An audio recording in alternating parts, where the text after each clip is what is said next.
오늘의 메인 이슈를 맛보는 정치 토크 집중 공략 시간입니다. 오늘은 이기인 개혁신당 수석 최고위원 전화 연결로 만나겠습니다. 이기인 최고님 안녕하세요. 네, 안녕하십니까. 이기인입니다. 네, 반갑습니다. 네. 네, 반갑습니다. 예. 이기인 최고위원님께서는 그 2021년 12월 이재명 대표가 그 더불어민주당 대선 후보로 활동하던 때 그 문제된 당시 그 이재명 성남시장과 고 김문기 씨 간의 관계가 담긴 사진, 그러니까 함께 찍은 사진을 처음 공개하셨잖아요. 네, 어떻게 그렇습니다. 보면 네, 이재명 대표가 김문기 전 차장을 시장 재직 땐 알지 못했다, 이런 주장에 반대되는 결정적인 증거 사진을 제출하신 건데요. 지난주 이재명 대표가 이 혐의 등으로 징역 1년, 집행유예 2년의 형을 선고받았습니다. 감회가 좀 다르실 것 같은데요. 어떠신지 여쭤보고 싶습니다. 일단은 그때 당시에는 이제 사진을 처음 공개할 때는 재판이 진행 중인 것은 아니었으니까요. 네. 이제 이재명 시장께서 김문기 씨가 하위 직원이라서 성남시장 재직 시절에 몰랐다라는 그 말에 제가 너무 화가 나가지고 어떻게든 네. 제가 정치적 수사나 정치적 대응보다는 국민들께서 납득할 수 있을 만한 증거를 제시해야겠다는 생각을 했고, 예. 마침 그것을 입증하거나 그것을 근거로 들 수 있는 제가 지위나 위치에 있었기 때문에 예. 그 트램 연수 사진을 찾기 시작했고, 마침 또 11명의 단체 사진, 그 중에서도 김문기 씨와 가깝게 붙어있는 그 사진을 확대해서 보여드리면서 예. 결과적으로 이 부분이 유죄로 인정이 된 건데, 결국 사표 규정 그리고 거짓말로 정치를 하는 사람들의 말로라는 것이 참 비참할 수 있겠구나 생각을 하게 됐습니다. 당시에 그 이긴 최고위원님께서는 그 성남시 의원으로 재직 중이셨죠. 네. 네.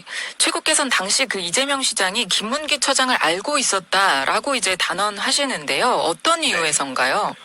그러니까 고 김문기 씨가 제가 속해 있었던 상임위원회의 피감기관의 처장이기도 했었었고, 네. 또 수시로 제 방에 오셔가지고 이재명 시장과의 친분을 인증하기도 했었었고. 아, 당시에요? 예. 그리고 무엇보다 이제 김문기 처장님은 이 성남시 4개 산하기관의 일개 처장일 뿐이지만 이재명 시장에게 직접 보고를 했었던 유일한 처장이기도 했었었고, 예. 무엇보다 이제 대장동 개발 방식인 민관 합동 개발, 그러니까 민인 일반 기업 측 말고 관인 성남시 측에서 예. 민간 기업을 상대로 성남시의 이익을 꾀하고 주장해야 되는 유일한 이사였기 때문에 어찌 보면은 예. 김문기 씨는 이재명 시장의 공약과도 같은 사람이었거든요. 성남도시개발공사 개발처장이었죠? 그렇습니다. 개발사업처장이었었습니다. 근데 그런 사람을, 그러니까 이재명 시장의 공약과도 같은 사람을 그냥 그저 모르는 사람, 일면식이 없는 사람이라고 표현을 하니까 예. 김문기 씨에게 들었던 사실도, 그리고 그동안 우리가 의회에서 상임위원회에서 활동했었던 그런 여러 가지 증거들을 봐도 아무리 봐도 거짓말인데, 저 사람은 지금 대장동 개발이 본인과의 연관성을 부정하거나 끊어내기 위해서 하는 거짓말이구나라고 생각을 해가지고, 네. 그래서 자신 있게 사진을 공개한 바 있습니다. 네. 이재명 대표의 공직선거법 위반 그 1심 판결 이후에 네. 고 김문기 씨 아내분에게 직접 연락을 받으셨다고 들었는데요. 어떤 대화가 오갔는지 좀 들을 수 있을까요? 예, 좀 조심스럽습니다만, 일단은 그 1심 선고 전에도 메신저를 몇 번 주고받긴 했었었는데, 네. 선고 직후에 이제 그날 밤에 연락을 주셨더라고요. 예. 이재명 대표 재판에서 이제 증인으로 나서준 것에 대해서 감사하다는 표현을 먼저 해주셨고, 그러면서 이제 최근 느끼는 심경이나 가족들의 상황을 전해주시면서, 네. 따님이 올해 수능을 봤는데, 이제 그렇군요. 수능 시험장에 네. 숨 쉬는 비상약을 챙겨갈 정도로 많이 힘들어한다. 그리고 온 가족들이 힘들어하면서도 두려움 속에서 살고 있다는 말씀까지 전해주셨고, 네. 또 한편으로는 김문기 씨가 대장동에 대해서 너무 많은 것을 알고 있었기 때문에 누군가한테는 반드시 죽어야만 하는 존재이지 않았을까라는 말씀도 해주셨고, 또 예. 이제야 왜 그 당시에 성남시가 회사의 이익이 되는 추가이익 환수 조항을 빼려고 했는지도 알겠다는 말씀까지 전해주시고요. 예. 사모님으로 가족분들이 여전히 힘들어하고 있다는 말씀을 많이들 해주셨습니다. 네, 그래도 최고님께서 많이 든든하다 이런 생각이 드시니까 아마 전화를 주신 것 같은데요. 저희가 이번 월요일에 대장동 네. 사건 변호사로 활동하셨던 그 더불어민주당 이건태 의원과도 인터뷰를 했거든요. 네네. 그때 이기인 최고께서 이 제출했던 공개하셨던 그 사진을 두고도 여러 이야기가 나왔습니다. 네. 이건태 의원 주장을 정리하자면 당시 이재명 대표는 그 공개된 사진이 조작된 거다 이런 발언을 했는데 법원이 마치 고 김문기 씨와 골프를 치지 않았다 이런 발언을 한 것처럼 유추 확대해서 해석한 거다 이런 취지의 이야기였거든요. 이거는 민주당 이제 이건태 의원뿐만 아니라 다른 의원들도 다 같이 그 마찬가지 입장인 것 같은데 최고께서는 어떻게 답변 주시겠습니까? 그런 말이 떠오릅니다. 아프니까 궤변이다. 그러니까 민주당이 예상했던 것보다 더 센 형량이 나와가지고 그런지 지금 아무 말 대잔치 하고 있다고 저는 생각을 하고요. 좀 따져보면은 예. 마치 골프를 친 것처럼 사진을 조작했다라는 이재명 대표의 말이 골프를 치지 않았다는 말은 아니다라는 궤변을 내놓고 맞습니다. 있는 거잖아요. 예, 그런 취지인 것 같아요. 네. 그럼 민주당 말대로 문장을 좀 완성해보자면 마치 골프를 친 것처럼 조작을 했다. 사실 골프를 쳤다라는 말이 되는 거거든요. 앞뒤가 맞지 않는 이상한 말이 되는 거죠. 예. 그러니까 예를 들어보면 음주운전을 한 사람이 저는 술을 마시지 않았습니다라고 하면서 저 음주운전을 안 했다고 한 적은 없습니다라고 주장하는 것과 똑같은 거라고 저는 생각을 하거든요. 그야말로 네. 궤변이라고 생각하고요. 이럴 때는 이제 본인들이 얘기하는 유추해석 금지의 원칙이 아니라 예. 이 공직선거법 해석의 원칙이라고 하는 이 선거인 우선 판단의 원칙이라는 게 있습니다. 그러니까 선거인의 입장에서 해석해야 한다는 원칙을 내세우는 게 맞죠. 그게 가장 상식적이니까요. 예. 저는 왜 이렇게 무리하나 싶고요. 네. 어떻게든 사법부 부정하고 또 사진의 조작론으로 여론 형성해가지고 예. 2심 재판부 사법 압력을 더 크게 키우려는 것 같은데 네. 정신 차리라는 말씀 드리고 싶고 예. 그렇게 했다가는 양형만 더 세져가지고 형량만 올라갈 거다. 라는 경고를 드리고 싶고 무엇보다 이재명 대표가 과거에 썼던 명언이 있지 않습니까? SNS에 올렸었는데 법률 해석은 범죄자가 아니라 판검사가 하는 겁니다. 예, 그런 말을 하셨었군요. 네, 이 말로 답변하고 싶습니다. 예, 계속해서 그 민주당에서는 그 사진이 조작됐다라고 계속 얘기를 하는데요. 이 사진을 최초로 이제 공개하신 최고님께서 이 사진에 대해서 조금 더 말씀을 해주신다면요. 그러니까 제가 재판에 직접 증인으로 나서가지고 예. 그 당시에도 이재명 측 변호인과 이재명 대표 측이 자꾸 조작론을 꺼내길래 제가 재판장님 그런 말씀 드렸습니다. 존경하는 재판장님, 우리가 흔히 조작이라고 하는 것은 옆 사람에게 구체적으로 보여주기 위해서 확대하는 것을 조작이라고 하지 않습니다. 조작이라고 한다면 있는 공간에 없는 공간을 굳이 만들어서 합성하는 것을 두고 조작이라고 하지 네. 굳이 구체적으로 보여주기 위해서 자세하게 보여주기 위해서 확대하는 것을 조작이라고 하지 않습니다라고 말씀드리니까 네. 재판장님도 곧바로 수긍을 하시면서 또 한편으로 이재명 측 변호인을 혼내시더라고요. 예. 왜 자꾸 본질과 벗어나는 질문을 하느냐. 예. 그러면서 곧바로 배척당했거든요. 이 사진 조작론은 이미 재판장에서 배척됐기 때문에 그렇군요. 더 이상 주장하는 것이 좀 무색해질 것이다 이렇게 판단합니다. 네. 이어서 그 백현동 사업 관련한 내용도 살펴보면요. 이건태 의원은 그 이재명 대표가 백현동 사업에 대해서는 협박당했다는 말을 한 적이 없었는데 이걸 무리하게 짜집게 기소를 했고 또 법원도 잘못 판단했다 이런 이야기를 했거든요. 최고께서는 어떻게 보십니까? 제가 지금 국정감사 때의 정확한 워딩을 기억하고 있는데요. 네. 이재명 대표가 이렇게 말합니다. 만약에 안 해주면, 그러니까 백현동 용도 변경 만약에 안 해주면 직무유기 뭐 이런 걸 문제 삼겠다고 협박을 해서 예. 분명히 협박이라는 용어가 들어가고 거기에 더해서 직무유기라는 확인까지 해주거든요. 20명이 넘는 재판의 증인들이 협박의 징후가 없었다고 증언했고 네. 또 심지어 4단계 그 무리한 용도 변경을 결정한 시장에 저항했었던 모 팀장은 개발팀에서 쓰레기 처리장으로 인사조치까지 납니다. 그러니까 예. 생각해보면 민주당이 지금 이재명 대표를 지키겠다는 건지 아니면 앞세워서 정치 생명을 일찍 종식시키겠다는 건지 모르겠지만 예. 도와주겠다는 분들이 최소한의 사실관계도 제대로 파악하지 않고 이렇게 허위의 변론을 해주는 것은 지능적 안티라고 좀 보고요. 네. 그리고 백현동 개발의 핵심이라는 것은 비리 개발이라는 겁니다. 예. 백현동 개발에 깊게 연관됐었던 김인섭 씨 같은 경우에는 이 이재명 변호사의 사무장이기도 했었고 예. 선대위에서 활동했었던 최측근이거든요. 예. 그분이 이제 백현동 개발에 개입되자마자 2단계 용도 변경이 검토됐던 것이 급격하게 4단계로 올라가면서 대규모 수익을 얻게 되는 건데 예. 지금 민주당이 기자회견까지 하면서 이 백현동 사건에 대해서 반박을 하고 있지 않습니까? 예. 그런데 꼭 김인섭 씨의 이 사례, 그 비리 개발이라는 그 핵심은 쏙 빼놓고 변종만 올리고 있다고 저는 보거든요. 네. 다시 말해서 민주당의 백현동 반박문 중에 김인섭 씨를 뺀 반박은 모두 다 가짜 변론이다 이렇게 생각하시면 됩니다. 아, 최고님께서 진짜 성남시 의원, 네. 재직, 그러니까 이선이시죠? 재선을 하셨고. 재선했었고. 예, 그래도 경기도 의원이셨으니까 좀 내용을 자세하게 알고 계시는 것 같은데요. 네. 또 이재명 대표가 공직선거법 위반 항소심에 만약에 들어가게 되면 그 판결 속도가 더 빨라질 텐데 네, 최고께서는 2심에서 더 큰 형량을 받을 것이다 이렇게 전망을 하셨더라고요. 그 네. 이유를 들을 수 있을까요? 저는 그 김문기 씨를 몰랐다는 일부의 무죄가 유죄로 바뀔 가능성이 있다고 생각을 합니다. 아, 예. 김문기 몰랐다는 그 재판의 내용은 더 이상 좀 사인 간의 친분 내지는 일면식을 검증하는 것이 아니게 됐거든요. 네. 김문기 씨 같은 경우에는 만약에 살아계셨다면 또 한 명의 대장동 피의자가 될 수 있는 분이고 네. 대장동이라는 큰 개발 사건에서의 어떤 관계인에 대한 인식의 문제 네. 그리고 개발 사업을 주최했던 구성원의 요건 이런 부분들까지 고려될 수 있는 부분인데다가 네. 지금 재판이 진행되고 있는 대장동 사건에도 적지 않은 영향을 미칠 수 있는 것이라고 판단하기 때문에 만약 2심 재판부가 조금 더 속도감 있게 심리하면서도 면밀하게 판단한다면 네. 유죄로 인정이 되고 형량이 올라갈 수 있지 않을까 생각을 합니다. 네, 알겠습니다. 오는 25일에 또 위증교사 선고도 그렇고요. 이재명 대표의 남은 재판들이 아직 많기 때문에 네, 상황은 좀 더 지켜봐야 할 것 같습니다.